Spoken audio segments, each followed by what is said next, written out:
নমস্কার বন্ধুরা, কেমন আছেন সবাই? আমি কৃষ্ণা টোটাল কেয়ার বাংলা চ্যানেলে আপনাদের সবাইকে স্বাগত। আজকে আমি আপনাদের সঙ্গে শেয়ার করব পৌষ পার্বণ উপলক্ষে দুধ চিতই পিঠা রেসিপি। আপনাদের মধ্যে অনেকেই আছেন কেনা চালের গুঁড়ো বা শুকনো চালের গুঁড়ো দিয়ে চিতই পিঠা বানাতে পারেন না বা বানানোর পর শক্ত হয়ে যায় অথবা পিঠেগুলো ভালো করে ফোলে না। যারা যারা এরকম সমস্যার সম্মুখীন হয়েছেন তারা আমার ভিডিওটি ফলো করলে খুব সহজেই চিতই পিঠা তৈরি করে নিতে পারবেন। পিঠেগুলো ফুলবে, এমনকি ভিজানোর পর নরমও হবে, খেতেও খুব ভালো হবে। তো চলুন বন্ধুরা, আমি কিভাবে দুধ চিতই পিঠা তৈরি করছি সেই রেসিপি আপনাদের সঙ্গে শেয়ার করব। আপনারা সম্পূর্ণ ভিডিওটি দেখবেন স্কিপ না করে।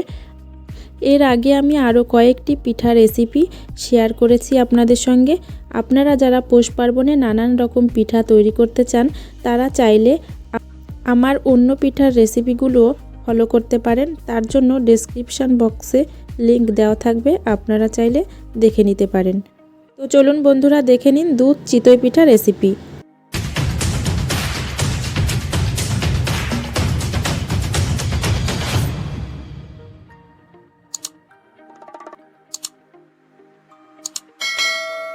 পিঠে বানানোর জন্য প্রথমে একটি ব্যাটার তৈরি করে নিতে হবে। তার জন্য আমি একটি পাত্রে প্রথমে নিয়ে নেব চালের গুঁড়ো। আমি কেনা শুকনো চালের গুঁড়ো দিয়ে পিঠেটি তৈরি করব। আমি একটা বাটি মেপে 4 বাটি চালের গুঁড়ো নিয়ে নেব। দেখুন, আমি 1 বাটি চালের গুঁড়ো নিয়ে নিয়েছি।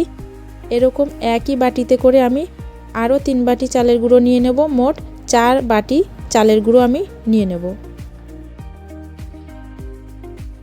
বাটি মেপে 4 বাটি চালের গুঁড়ো আমি নিয়ে নিয়েছি। এবার নিয়ে নিচ্ছি একটু লবণ দিয়ে ভালোভাবে মিশিয়ে নিয়ে এবার উষ্ণ গরম জল দিয়ে আমি প্রথমে চালের গুঁড়োটা ভালোভাবে মেখে নেব।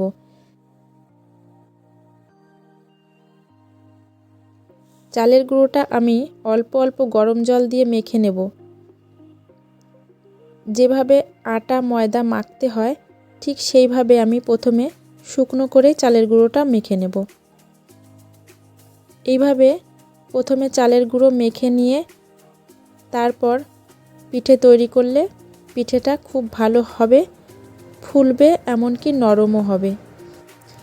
এবার আমি অল্প অল্প করে গরম জল দিয়ে ব্যাটারটি তৈরি করে নেব। একবারে বেশি জল দিয়ে দেব না, অল্প অল্প করে জল দিয়ে ব্যাটার তৈরি করে নেব। নইলে বুঝতে পারবো না বেশি পাতলা হয়ে যাচ্ছে বা বেশি ঘন হয়ে যাচ্ছে কিনা। খুব বেশি গাঢ়ও হবে না আর একদম জলের মতো পাতলাও হবে না। ব্যাটারের ঘনত্বটা নিজেরা আন্দাজ করে বুঝে নিতে হবে।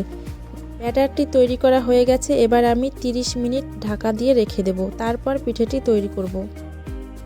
এদিকে আমি পিঠে তৈরি করার জন্য ছাঁচ উনুনে বসিয়ে দিয়েছি। আমি আজকে মাটির উনুনে পিঠে তৈরি করছি।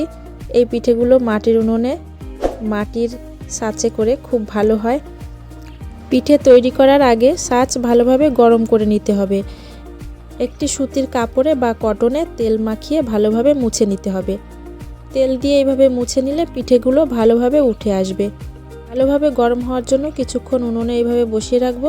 এদিকে আমি দুধ চিতই পিঠা তৈরি করার জন্য দুধ প্রথমে জাল দিয়ে নেব। আমি এখানে 1.5 লিটার মতো দুধ নিয়ে নিয়েছি।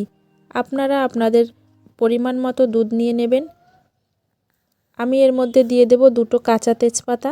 কাঁচা তেজপাতা দিলে ফ্লেভারটা ভালো আসবে, ওই জন্য আমি কাঁচা তেজপাতা দিয়ে দিলাম।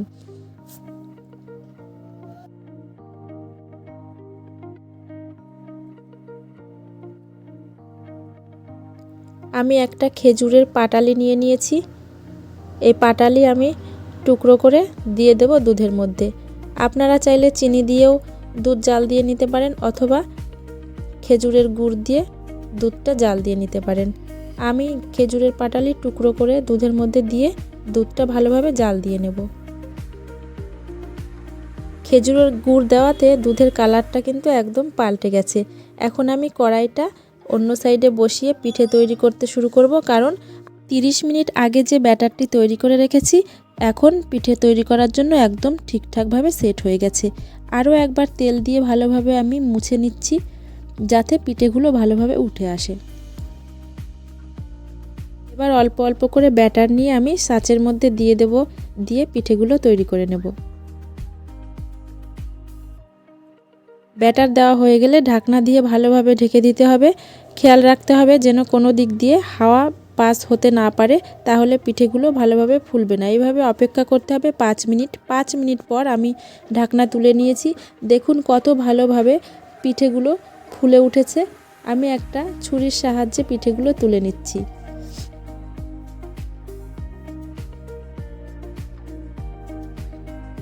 তেল দিয়ে ভালোভাবে মুছে নিয়েছিলাম বলে খুব সহজে পিঠেগুলো উঠে আসছে। আপনারা যতবার ব্যাটারের মধ্যে দেবেন ততবারই কিন্তু মুছে নেবেন, নইলে ভালোভাবে উঠবে না পিঠেগুলো।